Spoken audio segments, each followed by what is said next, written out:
الله الذي سخر لكم البحر لتجري الفلك فيه بأمره ولتبتغوا من فضله ولعلكم تشكرون وسخر لكم ما في السماوات وما في الأرض جميعا منه إن في ذلك لآيات لقوم يتفكرون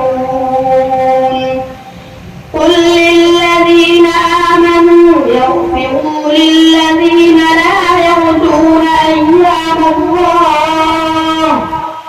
أيام الله ليجزي قوما بما كانوا يكسبون من عمل صالحا فلنفسه ومن أساء فعليها